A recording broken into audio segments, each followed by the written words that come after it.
Bismillahirrahmanirrahim. Assalamualaikum warahmatullahi wabarakatuh. Alhamdulillah wassalatu wassalamu ala Rasulillah wa ala alihi wa sahbihi wa mawalah amma ba'd. Rabbi shrah li sadri wa yassir li amri wahlul 'uqdatam min lisani yafqahu qawli. Alhamdulillah, segala puji bagi Allah. Di pagi hari ini kita diberikan taufik, inayah, sehingga kita bisa duduk bermajelis bersama di salah satu rumah-rumah Allah Subhanahu wa taala. Semoga usaha yang kita lakukan di dunia ini kelak nanti menjadi amal yang menggembirakan di hari akhirat. Insya Allah kita akan melanjutkan materi tafsir tadabbur kita di surat An-Nazi'at. Di pertemuan yang lalu kita membahas tentang tafsir dari ayat 1 dan 2 yang Allah menegaskan tentang tugas-tugas para malaikat. Maka di antara tugas-tugas para malaikat ada malaikat-malaikat yang mencabut nyawa.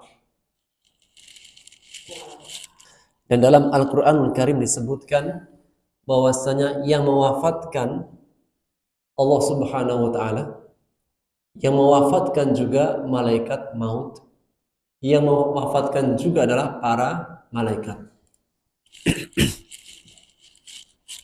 Maka menggabungkan ayat-ayat ini, yang pertama bahwasanya yang mematikan dan yang menghidupkan adalah Allah.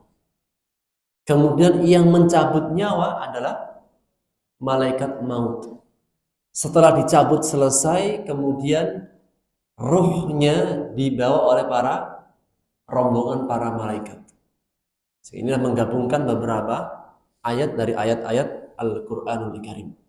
Maka di antara keadaan yang Allah sebutkan, ada malaikat-malaikat yang mencabut dengan kasar dan keras. Seperti apa kemarin? Bola besi yang penuh dengan duri dimasukkan ke dalam kain yang benangnya berurai-urai, kemudian basah lagi.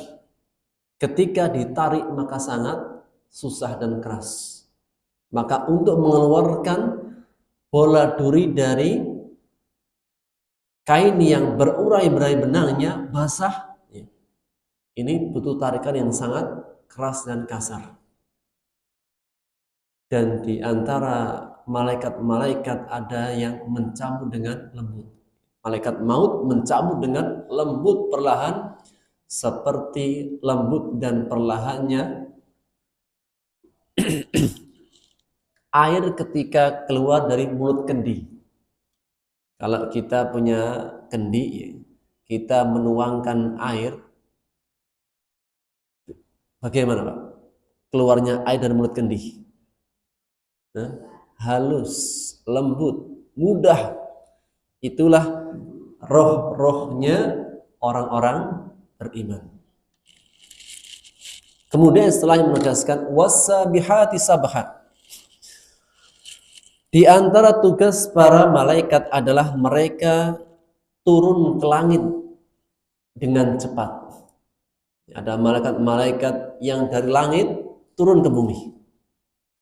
Kemudian naik lagi. Maka di antara malaikat-malaikat yang naik dan turun, malaikat-malaikat penjaga amalan. Di waktu pagi dan waktu sore. Jadi kalau di kita kan ada shift-shiftan. Shift pagi, shift Malam kan? Pagi jam berapa biasanya? Jam 6. Maka ada malaikat-malaikat yang dia itu shiftnya sampai pagi. Subuh. Full. Mulai masuk subuh sampai nanti sore. Nanti sore digantikan sama yang lain. Dari sore sampai besok pagi. Sehingga jika seorang hamba dia itu menjaga sholat subuh dan asarnya, ini di antara catatan terbaik di catatan para malaikat. Karena ketika malaikatnya datang mendapati hambanya dalam keadaan sedang sholat, ketika di waktu sore dia sholat berjamaah pun mendapati hamba tersebut sedang dalam keadaan sholat. Sehingga ada malaikat-malaikat yang dia turun dari langit untuk mencatat amal-amal seorang hamba. Ayat yang keempat, fasabiqati sabqa. Ada malaikat-malaikat yang dia mendahului dengan kencang. Di antaranya malaikat-malaikat yang menyampaikan wahyu.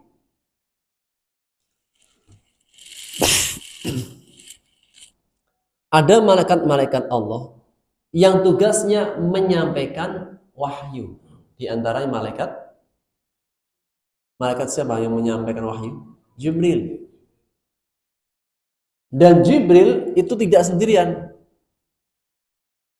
Akan tapi bersamanya para malaikat-malaikat yang lain. Yang ketiga dia menyampaikan wahyu itu dengan sangat cepat. Fasabiqati sabqa, mendahului dengan sangat cepat. Apa tujuannya? Agar tidak dicuri dengan oleh setan. Sehingga makna wahyu, apa itu wahyu? Wahyu dalam ilmu ulumul Quran adalah al-i'lamus sari'ul khafif. Memberikan informasi dengan sangat rahasia dan sangat cepat. Ini makna wahyu. Jika disebut ini wahyu Allah, maka cara sampainya wahyu ini dengan sangat cepat, sangat rahasia.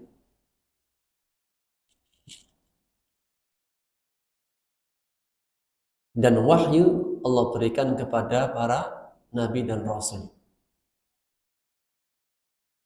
Adapun orang beriman hanya mendapatkan ilham. Jadi kalau orang beriman, ilham. Kalau para nabi dan rasul adalah wahyu. Di antara tugas para malaikat yang lainnya, Allah menegaskan fal mudabbirati amra. Lalu para malaikat mengatur urusan. Baik perkara urusan yang di langit maupun di bumi. Di antara yang diatur perkara hujan. Yang mengatur hujan banyak tidaknya adalah Allah Subhanahu wa ta'ala melalui perantara para malaikat. Hujan yang menurunkan hujan adalah Allah, dan yang mengatur urusan hujan adalah malaikat. Menjadikan CKP nggak banjir itu mudah, Pak. Cuma kan kata orang CKP banjirnya kiriman katanya. Asalkan tanggulnya nggak jebol aja. Kemarin gimana, Pak? Aman ya? Siaga. Kecuali AT3 ya.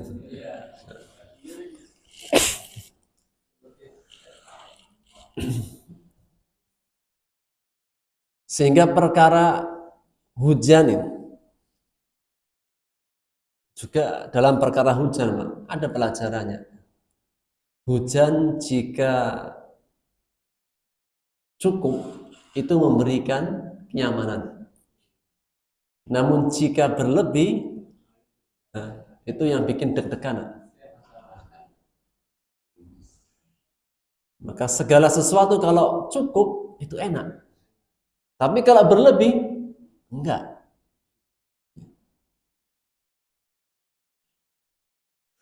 Kecuali satu, Pak. Segala sesuatu jika berlebih itu enggak baik. Kecuali satu, jika berlebih malah semakin bagus. Apa itu, Pak? Adab, akhlak. Segala sesuatu itu jika berlebih menjadi murah. Kecuali adab. Semakin berlebih semakin istimewa. Di antara yang diatur adalah menumbuhkan tumbuh-tumbuhan.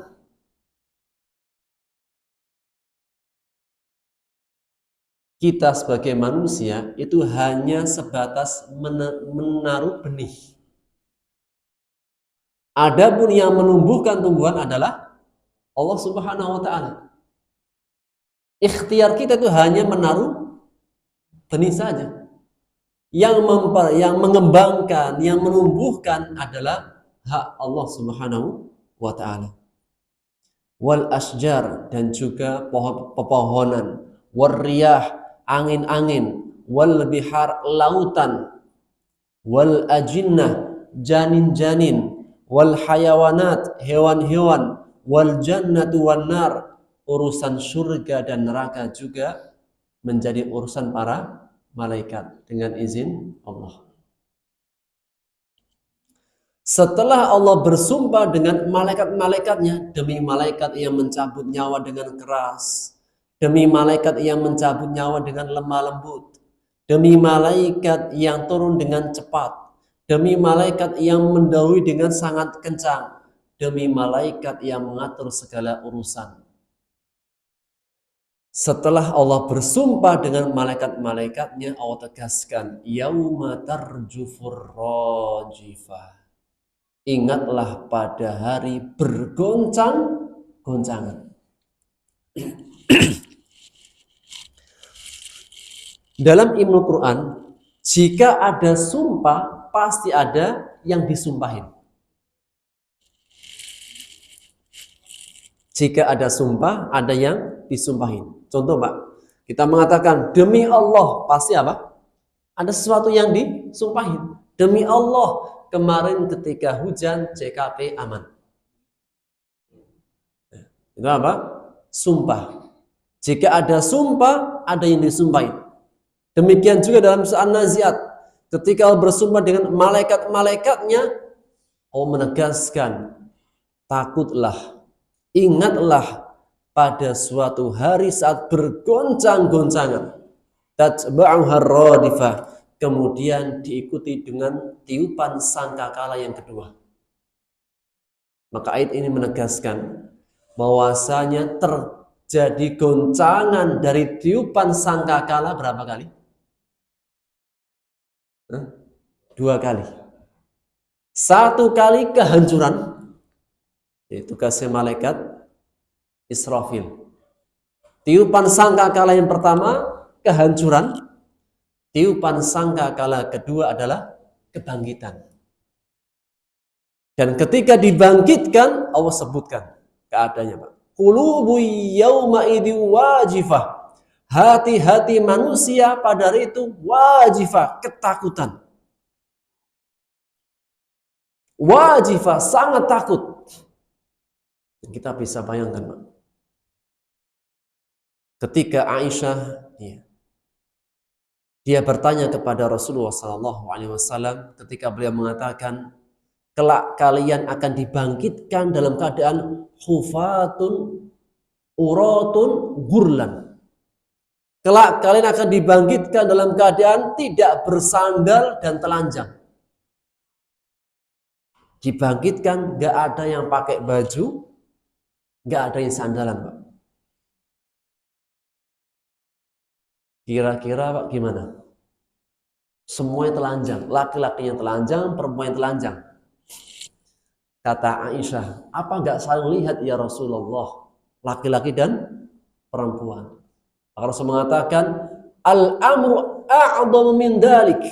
Wahai Aisyah, sesungguhnya urusannya lebih dahsyat daripada melihat. Karena begitu hebatnya suasana keadaan hari akhirat, orang itu nggak sempat lihat yang lain. Semua yang mengatakan nafsi, nafsi, diriku, diriku.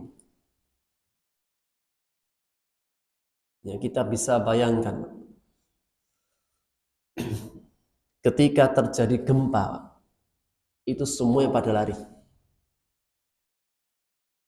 Yang sedang pacaran di bawah pohon pun, Pak, kalau terjadi gempa, lari.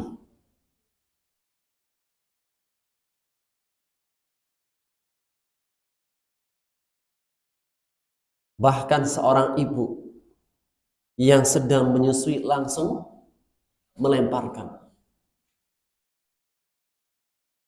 Anak kecil yang baru lahir itu rambutnya hitam. Sangat jarang ada anak muda, anak kecil rambutnya putih. Belum ada kan? Lahir kemudian putih rambutnya. Biasanya yang rambutnya putih itu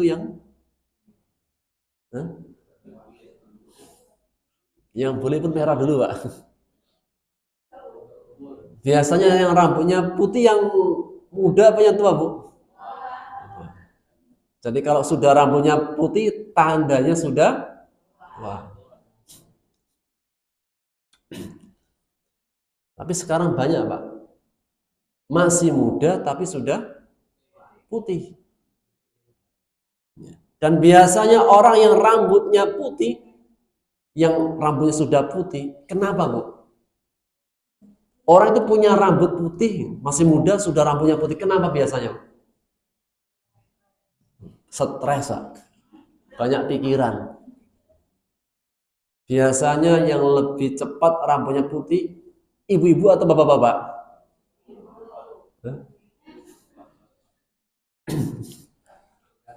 Tergantung.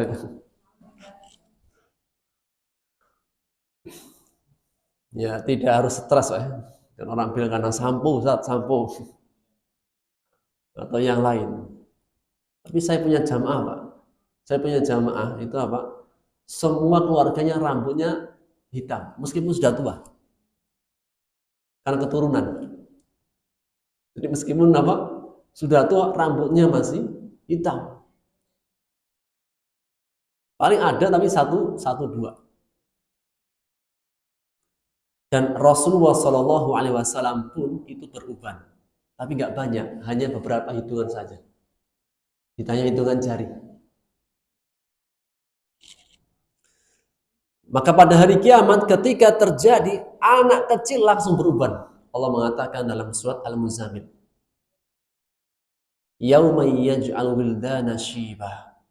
Hari yang menjadikan anak-anak kecil langsung beruban.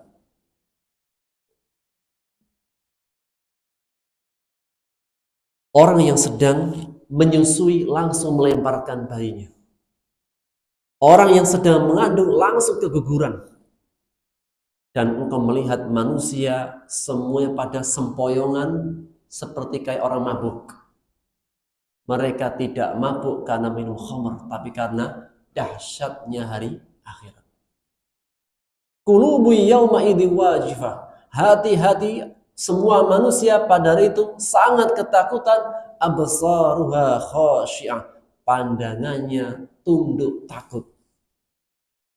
Orang kalau ketakutan gimana, Pak, pandangannya?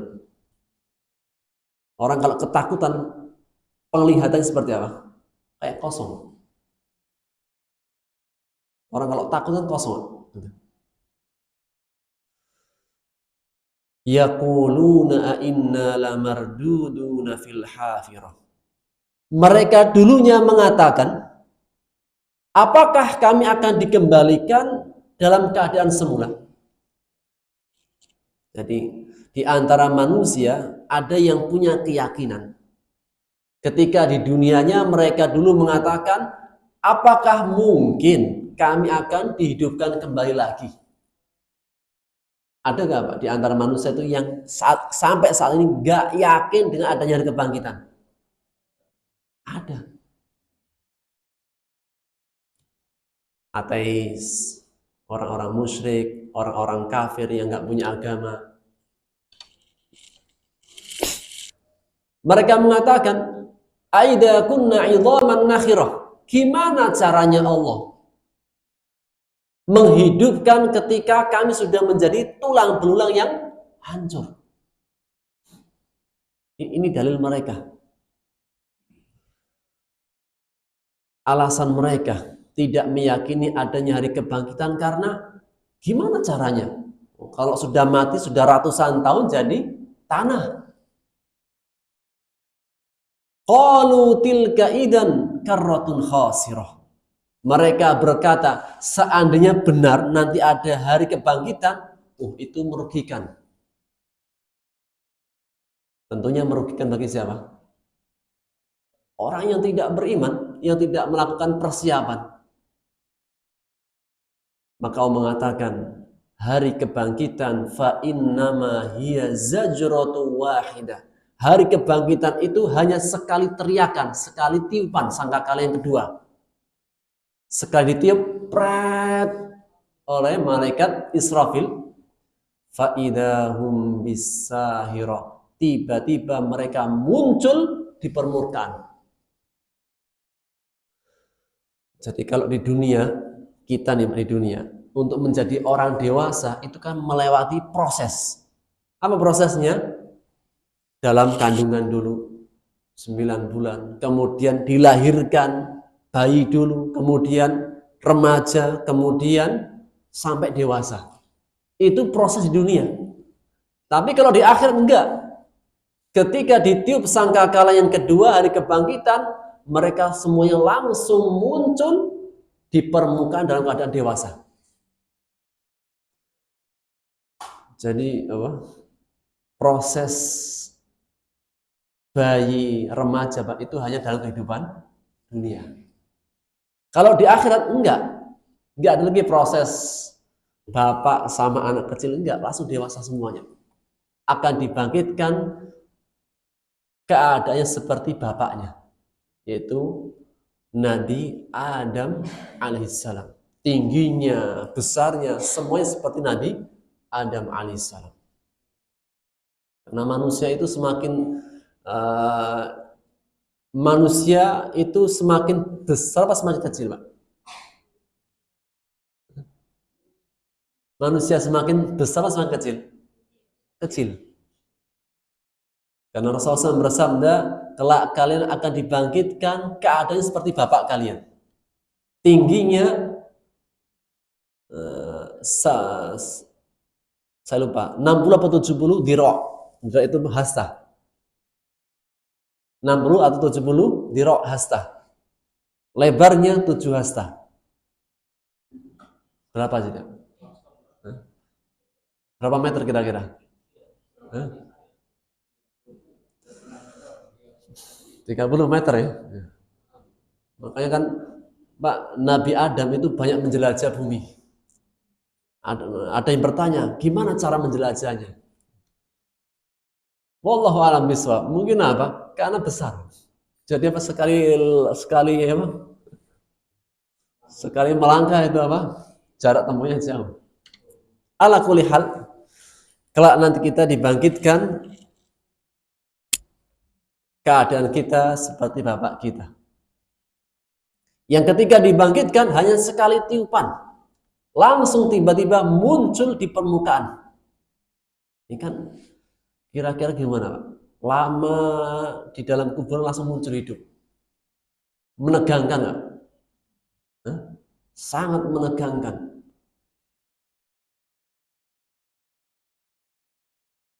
Maka di antara perkara yang harus kita siapkan adalah perkara akhirat. Dan di antara cara kita takut kepada Allah itu dengan akhirat. Kita takut kepada Allah, di antaranya yang kita takut adalah hari akhirat. Ketika kita takut dengan hari akhirat, maka kita harus menyiapkan persiapan, perbekalan. Hari akhirat kita yakin ada. Orang beriman meyakininya. Dari mana kita meyakini, Pak? Dari Al-Quran. dan tidak ada yang sulit bagi Allah Subhanahu wa taala. Allah Subhanahu wa taala qadirun ala kulli syai', maha berkuasa atas segala sesuatu. Maka orang beriman mereka melihat Allah bahwasanya Allah qadir, yang maha berkuasa. Mana buktinya? Orang beriman yakin seyakin-yakinnya bahwasanya Allah mampu membangkitkan manusia hidup. Namun orang yang tidak beriman, mereka tidak percaya dengan maha qadirnya Allah. Mana buktinya? Ketika mereka meragukan. Gimana caranya Allah membangkitkan manusia hidup? Apa mungkin setelah kami menjadi tulang belulang yang hancur, kembali hidup? Kayak orang beriman itu menggunakan imannya. Mereka meyakini Allahu qadir. Innallaha ala kulli syai'in qadir. Maha kuasa Allah di atas segala-galanya. Kita yakin seyakin-yakinnya dengan nama Allah Al-Qadir.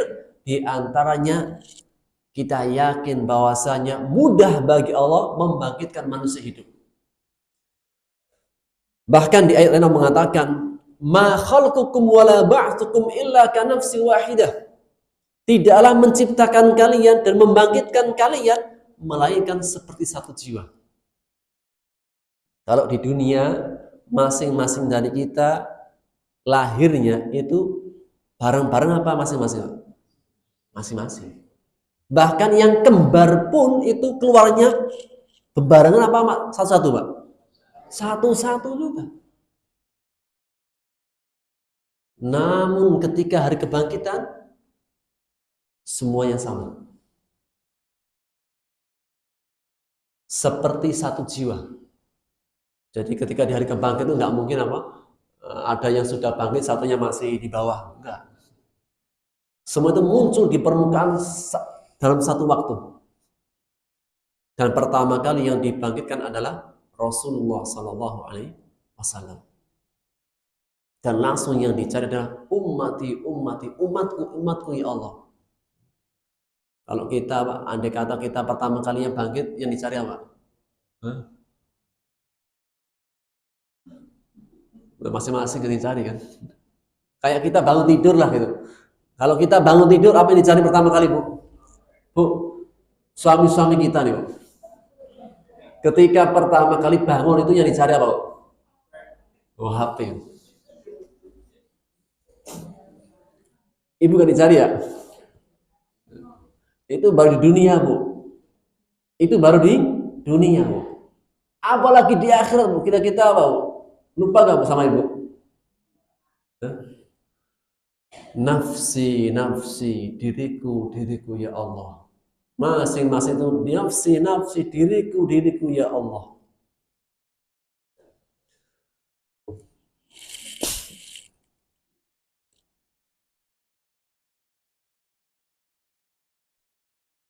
Seperti satu jiwa. Sehingga di antara perkara yang kita harus takuti adalah perkara akhirat. Dan kalau kita takut dengan hari akhirat, kalau kita takut kepada Allah, mendekat atau menjauh? Mendekat. Kalau kita takut bahwasanya hari akhirat itu ada, apa persiapan kita? Mempersiapkan diri dengan apa? Amal soleh. Dengan amal soleh. Kalau di dunia kita ini khawatir dan takut. Kita punya anak, kita punya cucu, kita takut, khawatir, kemiskinan. Apa yang kita siapkan? Apa? Warisan. Ya kan, Pak? Biar anaknya apa? Enggak terlantar, siapkan warisan. Itu di dunia. Tapi kalau di akhirat, amal soleh. Tidak ada yang lain. Harta, keluarga, semuanya apa?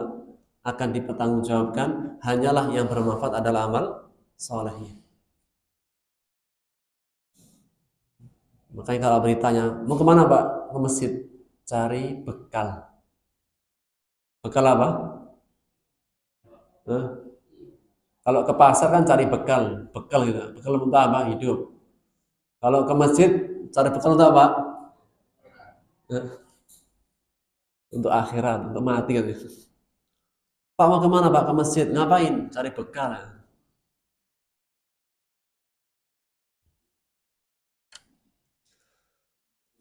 Ayat setelahnya Allah mengatakan hal ataka hadithu Musa. Sudah datangkah kepadamu cerita tentang Nabi Musa? Kira-kira nyambung nggak Pak? Setelah mengenai tugas-tugas para malaikat, Allah menetapkan hari kiamat. Masih nyambung kan? Malaikat itu punya tugas. Dan Allah bersumpah, jika Allah bersumpah dengan sesuatu, maka pasti yang disumpahi perkara besar. Kapan ada sumpah? Ketika ada yang diragukan. Contoh nih Pak, jika saya mengatakan, kemarin hujan sangat deras, tapi CKP nggak banjir. Jika orang-orang sudah percaya, nggak perlu saya sumpah. Tapi jika kemarin hujan deras 2 hari berturut-turut, janganlah, sehari saja Pak. Tapi CKP nggak banjir. Kemudian ada yang nggak percaya, yang benar. Maka ketika ada keraguan, ada yang nggak percaya, saya menggunakan sumpah. Karena menegas ini perkara yang besar. Demikian juga ketika Allah bersumpah, Allah tegaskan hari kiamat, maka hari kiamat adalah perkara yang besar, yang harus serius diperhatikan. Hari akhir, hari yang layak dan patut kita perhatikan. Dan bentuk kita memperhatikan dengan hari akhirat, hari kiamat adalah menyiapkan bekal amal soleh.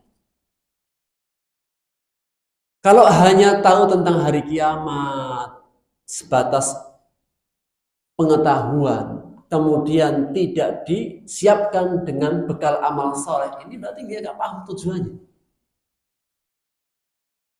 Maka orang yang yakin dengan adanya hari kiamat, hari kebangkitan, jika dia yakin, maka dia harus menyiapkan bekal, yaitu amal solehnya.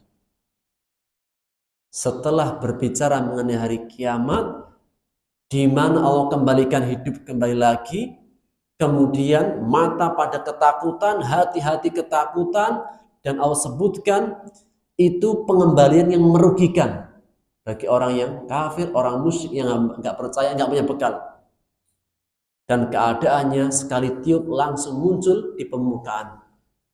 Setelahnya Allah mengatakan, sudah datangkah, sudah tahukah engkau tentang cerita Nabi Musa?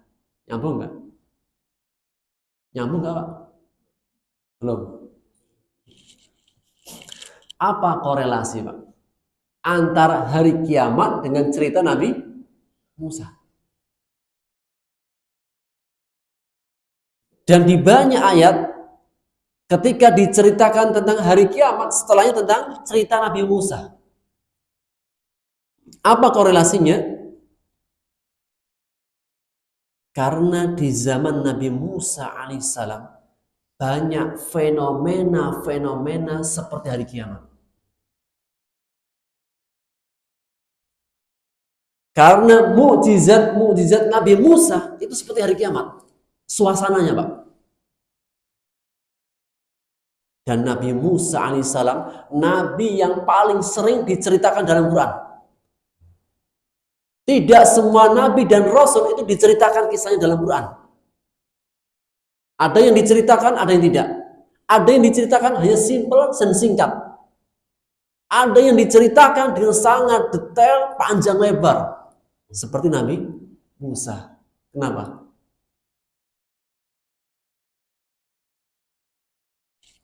Karena masalah Nabi Musa Pak kompleks. Di dalam cerita Nabi Musa alaihissalam ada Fir'aun. Fir'aun itu menggambarkan tentang seorang raja yang zalim, jahat, kafir, dan mengaku sebagai Tuhan. Di zaman Nabi Musa juga ada siapa lagi? Qarun. Qarun itu orang kaya yang sombong, yang suka pamer harta. Yang dulunya miskin jadi kaya mendadak, akhirnya lupa. Dulu ketika masih belum punya, Pak, sering ke masjid. Ya Allah, rezeki ya Allah. Fulus ya Allah, fulus. Setelah jadi kaya, nggak pernah ke masjid. Kenapa? Sibuk dengan bisnisnya. Mungkin nggak, Pak? Ketika masih berat keadaannya, ke masjid, nangis-nangis, ya Allah, fulus. Ketika sudah kaya raya, nggak pernah kelihatan di masjid. Karena apa? Sibuk dengan bisnis. Mungkin nggak, Pak? Mungkin. Itu ada pada zaman Nabi Musa. Di zaman Nabi Musa juga ada Haman. Para orang yang ahli membangun. Jadi ada rajanya, ada orang kayanya, ada orang pinternya. Menyatu di ceritanya Nabi Musa. Ada rajanya, ada orang kayanya, ada orang pinternya.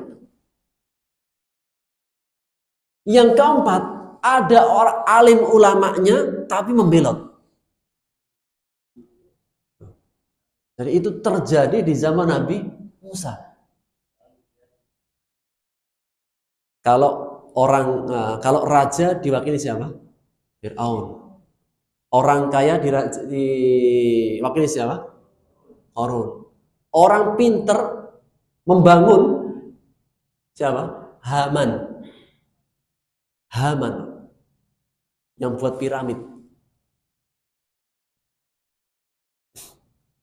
Kemudian yang keempat, siapa tadi? Alim ulamanya yang membelot. Seperti siapa? Bal'am bin Ba'ura.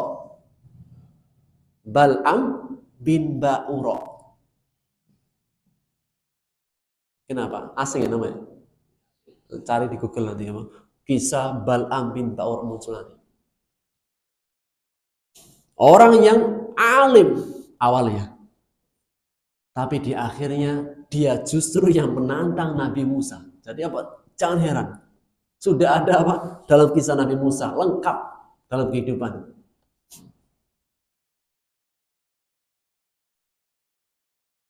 Maka di zaman Nabi Musa alaihissalam, suasananya, Pak, fenomenanya itu seperti kayak fenomena hari kiamat. Coba, Pak, sebelum kelahiran Nabi Musa alaihissalam, apa yang terjadi? Fir'aun memperbudak Bani Israel. Semuanya diperbudak. Bahkan tidak hanya itu, diusir dari tempat tinggalnya.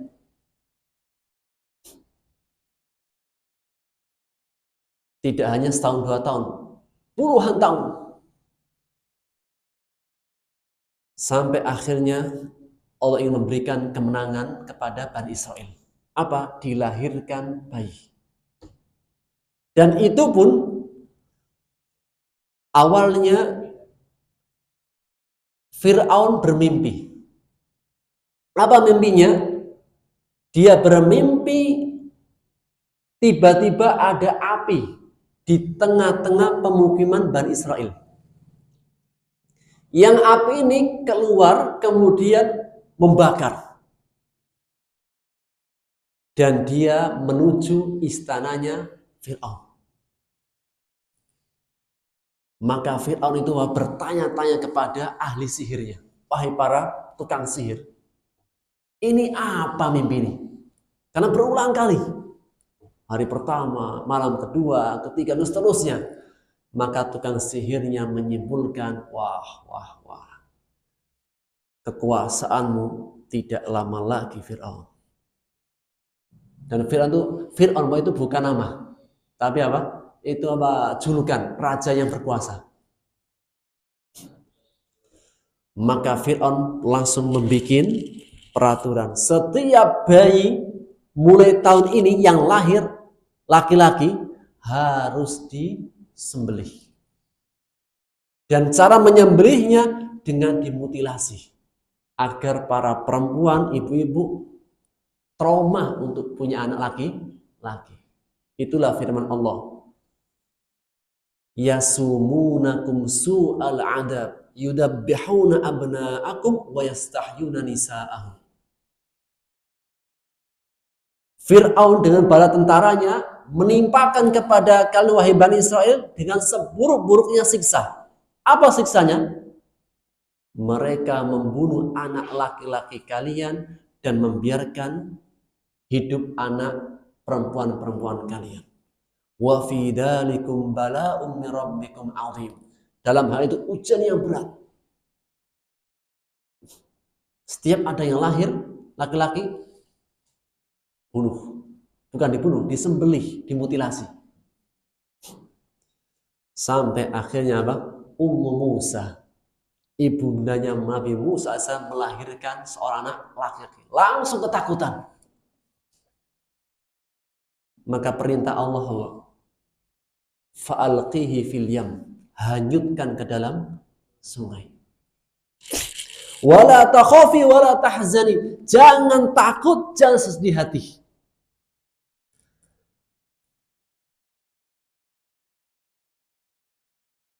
Biarkan. Allah mengatakan, inna radduhu ilaik, sesungguhnya kami akan mengembalikan kepadamu lagi dan kamu yang akan menyusui lagi. Ini Pak, Fir'aun punya rencana jahat, tapi sebaik-baik rencana jahat, rencananya Allah. Wa yamkuruna wa yamkurullah. Mereka membuat makar, Allah juga bikin makar. Dan sebaik-baik pembuat makar adalah Allah. Ternyata ketika dihanyutkan ke sungai, sungai ini itu jalurnya ke depan istananya Fir'aun. Jadi Fir'aun itu punya istana, Pak. Istana itu dekat dengan sungai. Kan cakep, Pak. Kalau istana ada sungai kan cakep. Makanya CKP itu cakep, Bu. Bener. Jadi nggak usah jauh-jauh pergi ke Puncak, ke Bogor, cari sungai. Sudah ada sungai.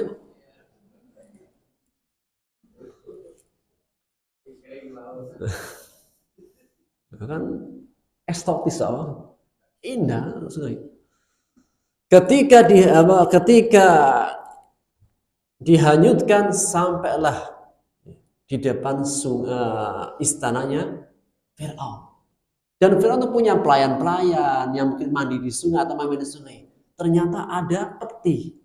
Ketika diambil, anak laki-laki. Dibawalah sama permaisuri-permaisuri ke dalam istana. Ini ada anak. Pertama kali yang menjumpai adalah Asia. Ketika melihat anak imut-imut, lucu, Asia itu lama nggak punya anak, Pak. Belum punya anak. Namanya seorang ibu, fitrahnya itu suka sama anak. Kalau bapak suka juga lah. Cuma fitrahnya yang lebih kuat itu ibu. Suka anak. Oh, ini kok anak imut sekali. Asia itu suka. Dan yang menjadikan suka siapa? Allah Subhanahu wa ta'ala. Maka dibawalah ke dalam istana, ke dalam rumahnya Fir'aun, di dalam kamarnya. Itu apa itu? Bayi laki-laki, bunuh. Tapi Asia, Pak, perempuan. Sehebat-hebatnya laki-laki, kalau sudah bertemu dengan istri gimana?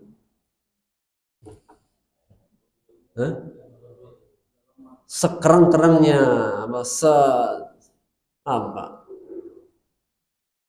polisi pun di luar galak. tentara di luar gala. Tapi kalau sudah ke rumah ketemu istri, meskipun di luar kayak gayanya singa, tapi kalau sudah ke dalam rumah ketemu istri, jadi apa, Bu?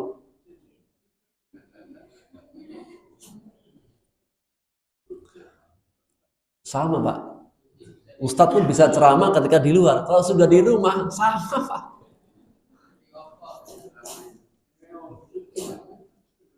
Dan Pak, itu yang benar. Itu yang benar. Di luar silahkan jadi singa, mencari kehidupan, tapi kalau sudah ke rumah, jadilah kayak kucing yang bisa dimain-mainin. Mungkin kalau kepalanya botak sama dilus sama istrinya, Bi, botak gimana? Kalau di rumah, Pak, itu apa? Jangan serius-serius, kayak anak kecil gitu. Antara suami istri itu apa? Kayak anak kecil gitu, kucing-kucingan. Dan itu sudah dicontohkan oleh Umar ibn Khattab. Umar ibn Khattab itu Masya Allah, Pak, di luar kayak singa. Dehem saja itu bikin kaget ibu. Dehemnya Umar itu bikin kaget ibu. Tapi kalau sudah di rumah, dimarah-marah istri, diam saja.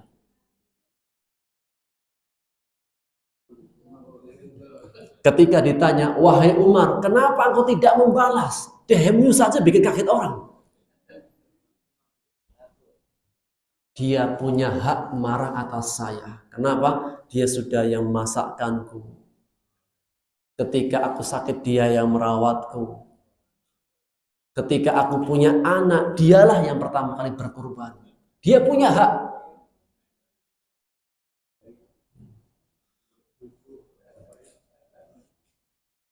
Tadi sama, ketika Asia dapat anak, Fir'aun bilang bunuh. Sama Asia, Pak, luluh hatinya. Oh janganlah, ini kan terus pokoknya apa? Keselamatan Nabi Musa alaihissalam di tangan ibu-ibu. Di tangan seorang Asia. Dan Asia di antara yang disabdakan Rasulullah Sallallahu Alaihi Wasallam. Laki-laki yang sempurna itu banyak. Laki-laki yang sempurna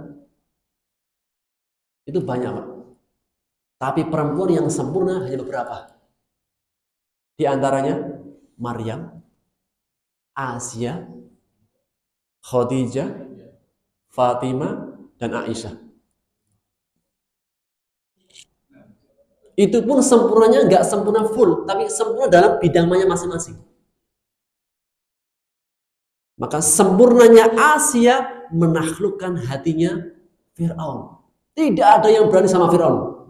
Kecuali satu, Pak, yang bisa menaklukkan hatinya. Siapa? Asia. Jadi Bu, kalau ingin menaklukkan Bu, baca kisahnya Asia. Kemudian Nabi Musa tumbuh kembang justru di rumahnya Fir'aun. Fir'aun itu apa? Setiap keluar rumah cari bayi laki-laki untuk dibunuh. Ternyata di rumahnya sendiri ada bayi. Apa pesannya? Wa makaru wa makarallah. Mereka membuat makar, ternyata makarnya di dalam rumahnya sendiri. Dan Allah sebaik-baik membuat makar. Ketika tumbuh kembang, nantilah yang menghancurkan kezaliman Fir'aun adalah Nabi Musa. Maka di antara mukjizat Nabi Musa. Apa mukjizat Nabi Musa? Ada 9.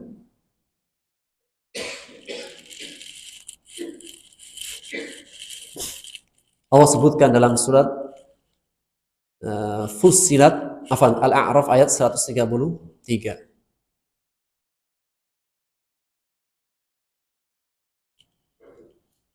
Di antara mukjizat Nabi Musa alaihissalam, tangannya. Apa, Pak? Ketika dia memasukkan, keluar cahaya yang sangat terang benderang.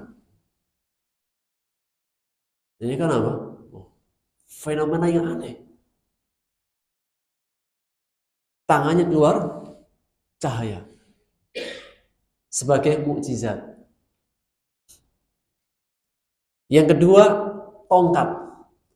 Nabi Musa alaihissalam ya, dalam kisahnya Pak, ketika dia tumbuh kembang di istana, kemudian suatu ketika, singkat cerita nih Pak, karena panjang ceritanya. Singkat cerita, Nabi Musa itu dari kabilah suku Bani Israel. Fir'aun Kipti. Jadi ada Kipti atau Bani Israel. Ketika Nabi Musa sedang main-main, ya namanya remaja, main-main. Ternyata ada orang berantem antara suku Kipti sama Israel. Kemudian yang Israel bilang, wahai Musa, tolongi aku, kita sesama suku. Nabi Musa alaihissalam niatnya ingin melerai. Ternyata kena pukulannya, langsung mati. Dan Musa itu apa? Sekali pukul langsung jatuh, Pak. Kuat sekali. Karena sebab ini Nabi Musa dikejar-kejar. Jadi akhirnya keluar dari istana, dicari-cari. Untuk mau dihukum. Akhirnya lari ke kota Madian. Lari ke kota Madian, nggak kenal siapa-siapa, di perantauan. Dalam kisahnya, Nabi Musa itu pemuda yang jiwanya jiwa sosial. Jadi kalau melihat sesuatu yang nggak benar, itu terpanggil. Misalnya Pak, tanggulnya CKP itu jebol. Maka jika ada jiwa Nabi Musa, itu apa? Pertama kali yang lihat, langsung diperbaiki. Kalau diajak kerja bakti, Nabi Musa langsung keluar. Karena ada sebaliknya Pak, diajak kerja bakti, orangnya sakit. Kerja baktinya selesai, orangnya sehat. Nabi Musa terpanggil. Suatu ketika dia di kota Madian, seorang yang asing dalam kejaran melihat ada dua orang perempuan itu mengantri mau mengasih minuman kambing. Cuma dua perempuan ini dia mengantri dan mengambil jarak yang agak jauh. Kenapa? Dia malu. Jika harus berkerumun, berdesak-desakan dengan seorang laki-laki, fitrahnya perempuan, ada punya rasa malu. Nabi Musa melihat dari kejauhan, kok kasihan melihat dua orang perempuan apa? Ketika ngantrinya menyingkir jauh. Nabi Musa punya jiwa sosial, datang. Mbak, ngapain? Mau ngambil air, Mas. Cuma apa? Ini harus ngantri dan apa? Kami ini punya hewan ternak yang harus kita kasih air. Sedangkan bapak kami adalah orang yang sudah tua renta. Nggak mungkin bapak kami yang akan mengambil air. Kami berdua adik kakak ini apa yang akan mengambil air. Akhirnya Nabi Musa alaihissalam kok ngantrinya lama enggak? Didatangi, kemudian dilihat sumurnya, ternyata ada batu yang jatuh. Nabi Musa punya jiwa sosial, langsung turun dan mengangkat batu besar ini. Yang dalam tafsir Ibnu Katsir, batu ini itu harus digotong 7 orang, Nabi Musa sendirian. Kira-kira gimana? Full power. Diangkat, kemudian akhirnya apa? Bisa ngambil air lagi. Ketika giliran perempuan ini, Nabi Musa yang bantu. Selesai bantu, Nabi Musa orang asing. Selesai bantu, Nabi Musa Pak, bersender di bawah pohon. Kemudian berdoa, Rabbi inni lima anzaltu ilayya min khairin fakir. Wahai Rabb, sesungguhnya aku sangat membutuhkan makanan dari sisimu. Ya, Nabi Musa itu lapar Pak. Setelah bantu orang, punya jiwa sosial, ya mungkin nggak dikasih gorengan Pak. Ketika bantu, nggak ada yang ngasih sesuatu, nggak apa-apa. Nggak kesal Nabi Musa. Cuma apa? Akhirnya udah capek, bersender di bawah pohon sambil apa? Minta sama Allah, Robbi inni lima anzaltu ilayya min khairin faqir. Ya Allah, kasih aku makanan ya Allah. Ternyata baru bersender bentar, baru selesai dari doanya, perempuan tadi yang dibantu datang. Salah satunya datang. Kemudian dia mengatakan, wahai anak muda, sesungguhnya bapakku itu apa? Memanggilmu untuk memberikan balasan upah dari kebaikanmu. Jadi apa? Si perempuan ini, Masya Allah, keluarga yang baik. Jika ada orang membantu, dia itu ingin memberikan yang terbaik. Ya sudah, mana rumahmu? Akhirnya berdua berjalan. Dituntunlah yang si gadisnya di depan, Nabi Musa di belakang. Karena Nabi Musa nggak tahu rumahnya, dituntun. Dalam perjalanannya, namanya dulu kan masih jarang rumah Pak. Angin berembus sangat kuat. Ketika angin berembus dengan sangat kuat, maka apa?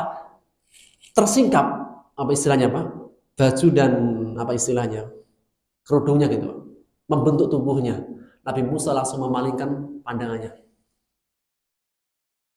Kemudian dia mengatakan, wahai perempuan, kamu di belakang saja, saya di depan.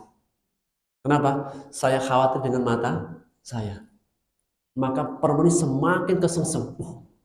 Ini luar biasa. Sudah pemuda yang kuat, tapi sangat amanah menjaga mata. Akhirnya apa? Nabi Musa yang di depan, perempuan yang di belakang. Sampai rumahnya. Ketika sampai rumahnya, ketemu dengan bapaknya, kemudian Nabi Musa menceritakan tentang kisahnya, dia siapa, kemudian dia membantu kenapa. Singkat cerita, akhirnya bapaknya mengatakan, ya sudah, kamu dikasih upah atas kebaikanmu, wahai anak muda. Kemudian selesai. Ketika mau selesai, anak perempuannya mengatakan, wahai bapakku, sesungguhnya sebaik-baik orang yang kau pekerjakan di kami adalah anak laki-laki yang kuat lagi amanah. Ini apa? Ini permintaan anaknya dengan cara halus. Wahai bapakku, ini anak muda jangan dilepas. Sebaik-baik anak muda yang dijadikan mantu adalah apa? Yang kuat lagi dapat dipercaya. Maka anak bapaknya bertanya, dari mana engkau tahu ya putriku? Dia orang yang kuat dan dapat dipercaya. Diceritakan. Ketika dia ngambilin air itu ada batu diangkat. Kemudian ketika kita jalan, dia yang nggak mau di depan. Dia nggak mau di belakang, dia yang ke depan, saya di belakang. Akhirnya bapaknya mengatakan, wahai anak muda, aku ingin menikahkanmu dengan salah satu putriku. Akhirnya Nabi Musa menikah dengan putri Nabi Syuaib. Singkat ceritanya. Dan akhirnya Nabi Musa asal dikasih tugas apa? Gembala kambing. Dan tidaklah setiap nabi melainkan punya riwayat mengembala kambing. Apa faedahnya Pak? Sebelum memimpin manusia dikasih apa? Latihan. Mimpin kambing-kambing. Jadi apa? Untuk menjadi seorang pemimpin itu harus latihan dulu. Sudah disiapkan. Maka di antara ketika gembala kambing, biasa Pak kalau pengembala kambing bawa tongkat. Apa tujuannya? Kalau ada apa tuh makanan apa? Rambanan yang agak tinggi digatok dengan tongkatnya. Nabi Musa ketika apa, bikin tongkat itu nggak punya tujuan kecuali buat jalan di jalan menanjak atau ambil ranting. Tapi apa? Luar biasa. Allah mengatakan, wahai Musa, itu tongkat bukan sembarang tongkat. Itu apa wahai Musa? Di tangan kananmu, tongkat ya Allah. Itu tongkat bukan sembarang tongkat. Engkau lempar jadi ular. Dan nanti akan membelah lautan. Maka ini sesuatu yang di luar nalar manusia. Sampai akhirnya Nabi Musa AS, Allah perintahkan, wahai Musa, pergi ke Fir'aun. Kira-kira gimana? dikejar oleh sukunya Fir'aun, sekarang malah disuruh berdakwai Fir'aun. Kira-kira beratnya seperti apa, Pak? Dulunya Nabi Musa itu yang tumbuh kembang di dalam istananya Fir'aun bersama Asia, sekarang disuruh mendakwai. Berat. Tapi Nabi Musa tetap berjalan dan menyerahkan, bertawakal kepada Allah. Yang di antara kisahnya, ketika sesampai di Fir'aun, kemudian Fir'aun nggak mau beriman, malah diadu dengan tukang sihir. Fir'aun punya banyak tukang sihir. Akhirnya mereka melempar ular-ularnya, ular-ular buatan. Mereka mengatakan, wahai Musa, lempar. Sebelum melempar, didatangkan. Kita bikin acara. Nabi Musa dengan semua para sihir. Maka ketika mau beradu sihir, Nabi Musa mengatakan, wahai para sihir, lemparkan ularmu. Tapi tukang sihir yang mengatakan, Pak, bal alku. Enggak. Justru engkau yang duluan, wahai Nabi Musa. Ini Pak, tukang sihir sudah pernah ketemu dengan Nabi Musa enggak? Tukang sihirnya Fir'aun sudah pernah bertemu dengan Nabi Musa bukan? Sudah, ketika di istana dulu. Jadi tukang sihir tahu siapa Nabi Musa, seperti apa karakternya, seperti apa sifatnya. Ketika tukang sihir mau melawan Nabi Musa, mereka itu agak-agak sungkan. Jadi tukang sihir, tapi punya punya sungkan kepada orang yang baik. Maka tukang sihir mengatakan, bal alku, enggak, biarkan Saman dulu yang melempar. Kalau istilahnya bahasa Jawa, monggo sampean saja, Pak. Ini tukang sihirnya beradab. Dengan siapa? Nabi Musa. Meskipun kelakuannya bejat. Tapi ketika berhadapan dengan Musa, dengan orang baik, tetap santun. Akhirnya Nabi Musa melempar tongkatnya, berubah menjadi ular yang sangat besar, memakan semua ular-ular tukang sihir. Tahu gak Pak, setelah itu? Justru tukang sihirnya yang masuk Islam, beriman.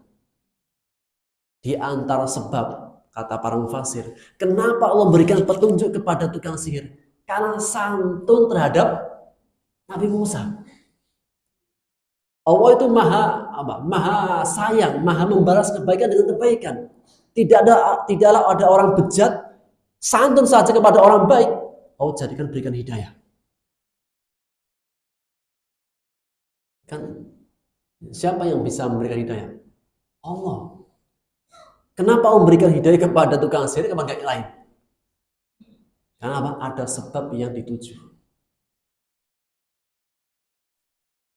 Maka dalam kisah tadi, itu di antara fenomena yang aneh dalam kehidupan. Tongkat dilempar jadi ular yang besar, kemudian memakan ular-ular tukang sihir. Ya. Sudah jam 6 ya. Ya, selanjutnya masih banyak, ada 9 ya. Ada lautan, ada lisan, ada tufan, ada belalang, ada kutu, ada kata, ada darah. Ini mukjizat Nabi Musa alaihissalam. Yang mukjizatnya seperti kayak hari kiamat. Kata di mana-mana, Pak. Kutu di mana-mana, hukuman kepada Fir'aun. Sebelum diadab dengan adab yang terakhir. Semua air berubah menjadi darah. Ada angin tofan yang sangat besar. Belalang di mana-mana. Ini kan kayak fenomena hari kiamat. Ketika manusia dibangkitkan, Allah mengatakan seperti kayak belalang. Ketika terjadi hari kiamat, pertama kali seperti kayak laron. Ketika hari kebangkitan seperti belalang. Apa bedanya, Pak? Ketika terjadi hari kiamat seperti kayak laron. Tapi ketika dibangkitkan seperti kayak belalang. Ketika hari kiamat itu kayak laron. bingung semuanya. Tapi ketika dibangkitkan seperti kayak belalang. Belalang itu kalau rame-rame keluar, Pak, gimana, Pak? Tertib dia. Misalnya belalang dari sini, dia mau ke arah utara, Pak. Itu belalang rapi. Jalannya itu rapi. Andai kata dia memakan pohon ini, mau pindah pohon berikutnya, itu rapi jalannya. Seperti itulah, Pak, keadaan pada hari akhirat. Karena waktunya sudah habis. Jadi apa? Kita lanjutkan di pertemuan yang akan datang. Yang intinya setelah hari kiamat kemudian kisah Nabi Musa. Apa korelasinya? Karena mukjizat Nabi Musa seperti kayak fenomena hari kiamat. Baik, ini yang bisa kita ambil faedahnya. Wallahu taala bisawab. Kita akhiri dengan doa majelis. Ya, Bu? Ya kan? Subhanakallah bihamdika asyhadu an la ilaha illa anta astaghfiruka wa atubu ilaik. Assalamualaikum warahmatullahi wabarakatuh.